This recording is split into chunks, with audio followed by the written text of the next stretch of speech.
കാനഡയുടെ immigration processing കാലാവധി നീളുന്നത് വളരെ കാലമായി ആശങ്കാജനകമായ സംഭവമാണ്.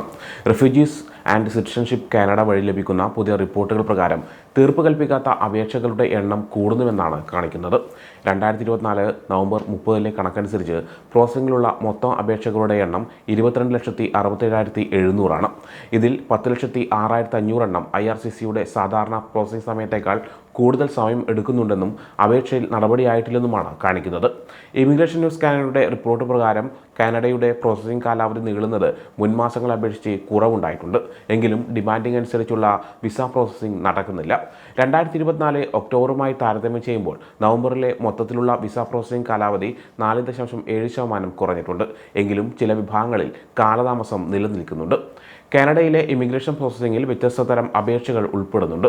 ചില വിഭാഗങ്ങൾ മെച്ചപ്പെട്ടു, എന്നാൽ മറ്റുള്ളവയുടെ പ്രോസസ്സിംഗ് കാലതാമസം വർദ്ധിച്ചിട്ടുണ്ട്. 2024 നവംബർ 30 കണക്കനുസരിച്ച് പൗരത്വ അപേക്ഷകളിൽ 39,100 അപേക്ഷകൾ പരിഗണിക്കാൻ ഇനിയും ബാക്കിയുണ്ട്. ഇത് ഒക്ടോബറിനെ അപേക്ഷിച്ച് 2.09% വർധനമാണ് കാണിക്കുന്നത്. സ്ഥിരതാമസ അപേക്ഷകളിലും 3,18,000 അപേക്ഷകൾ പ്രോസസ്സിംഗിലാണ്. 2.22% വർധനമാണ് ഇവിടെ കാണിക്കുന്നത്. താൽക്കാലിക താമസ അപേക്ഷകൾ 6,49,400 നടപടിയാകാതെ കെട്ടിക്കിടക്കുന്നത്. എന്നാൽ ഇത് ഒക്ടോബർ മാസത്തെ അപേക്ഷിച്ച് 8.82% കുറവാണ് കാണിക്കുന്നത്. വർക്ക് പെർമിറ്റുകൾ, പഠന പെർമിറ്റുകൾ തുടങ്ങിയ താൽക്കാലിക താമസ അപേക്ഷകളിൽ പെട്ടെന്ന് തന്നെ തീരുമാനമുണ്ടാക്കുന്നത് സമീപകാല നയമാറ്റങ്ങളും മെച്ചപ്പെട്ട പ്രോസസ്സിംഗ് സംവിധാനങ്ങളും കാരണമാണ്. എന്നിരുന്നാലും പൗരത്വത്തിനും സ്ഥിരതാമസത്തിനും വേണ്ടിയുള്ള അപേക്ഷകർക്ക് ഒരു വെല്ലുവിളിയായി തന്നെ തുടരുകയാണ്. കാനഡ ഇപ്പോൾ നിരവധി ഇമിഗ്രേഷൻ അപേക്ഷകൾ സമയബന്ധിതമായി പ്രോസസ്സ് ചെയ്യുന്നുണ്ട്. ഒക്ടോബറിൽ 1,85,800 പൗരത്വ അപേക്ഷകളിലാണ് നടപടിയെടുത്തിരുന്നത്. എന്നാൽ നവംബറിൽ 1,88,000 വർദ്ധിച്ചിട്ടുണ്ട്. അതായത് 1.18% വർധനമാണ് കാണിക്കുന്നത്. താൽക്കാലിക താമസ അപേക്ഷകളിൽ കൃത്യസമയത്ത് നടപടിയെടുക്കുന്ന കാര്യത്തിൽ 12.76% കുറവും ഒക്ടോബർ നവംബർ മാസങ്ങൾ താരതമ്യം ചെയ്യുമ്പോൾ വന്നിട്ടുണ്ട്. ഒരുപക്ഷെ മുൻഗണനകൾക്ക് മറ്റു തരത്തിലുള്ള അപേക്ഷകളിലേക്ക് മാറിയതുകൊണ്ടാകാം ഇത്തരത്തിലുള്ള കുറവുകൾ വന്നിരിക്കുന്നത്. ഈ മാറ്റങ്ങൾ കാണിക്കുന്നത് കാനഡയുടെ ഇമിഗ്രേഷൻ സംവിധാനം ഉയർന്ന ഡിമാൻഡുമായി പൊരുത്തപ്പെടുന്നുണ്ടെന്നും പല അപേക്ഷകളും ഇപ്പോഴും പ്രതീക്ഷിക്കുന്ന സമയപരിധിക്കുള്ളിൽ കൈകാര്യം ചെയ്യുന്നുണ്ടെന്നും തന്നെയാണ്. കാനഡയിലെ കുടിയേറ്റ അപേക്ഷകളുടെ കാലതാമസം വർദ്ധിച്ചു വരുന്നത് അപേക്ഷകരെയും അവിടുത്തെ വ്യവസായങ്ങളെയും കാര്യമായി ബാധിച്ചിട്ടുണ്ട്.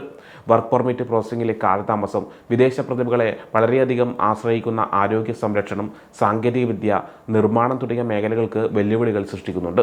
സ്ഥിരതാമസത്തിനും പൗരത്വത്തിനുമുള്ള അപേക്ഷകർ സാമ്പത്തിക ബുദ്ധിമുട്ടുകളും കാനഡയിൽ പൂർണ്ണമായും സ്ഥിരതാമസമാക്കുന്നതിലെ കാലതാമസവും നേരിടുന്നുണ്ട്. താൽക്കാലിക താമസ അപേക്ഷകളിലെ കുറവ് കാണിക്കുന്നത് കാനഡ ഉയർന്ന ഡിമാൻഡ് അപേക്ഷകൾ പ്രോസസ്സ് ചെയ്യുന്നതിൽ പുരോഗതി കൈവരിക്കുന്നു എന്ന് തന്നെയാണ്. ഇത് ഭാവിയിൽ ചില സമ്മർദ്ദങ്ങൾ കുറയ്ക്കാൻ സഹായിക്കും. 2025 കാലാവധി പൂർത്തിയാകാത്ത അപേക്ഷകൾ കൈകാര്യം ചെയ്യുന്നതിനുള്ള പദ്ധതികൾ IRCC പങ്കുവച്ചിട്ടുണ്ട്. ഉയർന്ന ഡിമാൻഡ് കാലയളവുകളും അപേക്ഷകളുടെ എണ്ണത്തിലെ മാറ്റങ്ങളും കൈകാര്യം ചെയ്യുമ്പോൾ തന്നെ 80% അപേക്ഷകളും കൃത്യസമയത്ത് പ്രോസസ്സ് ചെയ്യാൻ കഴിയുമെന്നാണ് IRCC പ്രതീക്ഷിക്കുന്നത്. താൽക്കാലിക റെസിഡന്റ് വിസകൾ, പഠന പെർമിറ്റുകൾ പോലുള്ള ചിലതരം അപേക്ഷകൾ കാലതാമസം നേരിടേണ്ടി വരുമെന്ന് തന്നെയാണ് IRCC കരുതുന്നത്.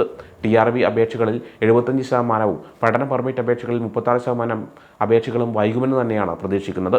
താൽക്കാലിക റെസിഡൻസി അപേക്ഷകളിൽ, പ്രത്യേകിച്ച് വർക്ക് പെർമിറ്റുകളിൽ ഏറ്റവും വലിയ പുരോഗതി പ്രതീക്ഷിക്കുന്നുണ്ട്. ഇത്തരം അപേക്ഷകളിലെ പ്രോസസ്സിംഗ് കാലതാമസം വളരെ കുറവായിരിക്കും. പ്രോസസ്സിംഗ് ശേഷി വർദ്ധിപ്പിക്കൽ, അതായത് അപേക്ഷകൾ കൈകാര്യം ചെയ്യുന്നതിന് കൂടുതൽ ആളുകളുടെ നിയമനം, യോഗ്യതയുള്ള അപേക്ഷകർ മാത്രം അപേക്ഷിക്കുന്നുവെന്ന് ഉറപ്പാക്കുന്നതിന് കർശനമായ വിസ നിയമങ്ങൾ, അപേക്ഷാ പ്രക്രിയ വേഗത്തിലാക്കാൻ AI, മെഷീൻ ലേണിംഗ് തുടങ്ങിയവയൊക്കെ വിസ പ്രോസസ്സിംഗ് വേഗത്തിലാക്കാൻ IRCC പരിഗണിക്കുന്നുണ്ട്. പ്രക്രിയ സുഗമമാക്കുന്നതിന് തൊഴിലുടമകൾ, സ്കൂളുകൾ, കമ്മ്യൂണിറ്റി ഗ്രൂപ്പുകൾ എന്നിവയുമായി പ്രവർത്തിക്കാനും IRCC ശ്രമിക്കുന്നുണ്ട്. തുടർച്ചയായ വെല്ലുവിളികൾക്കിടയിലും IRCCയുടെ സമീപകാല അപ്ഡേറ്റുകൾ കാണിക്കുന്നത് ബാക്ക്ലോഗ് കൈകാര്യം ചെയ്യുന്നതിൽ അവർ പുരോഗതി കൈവരിക്കുന്നുണ്ടെന്നാണ്.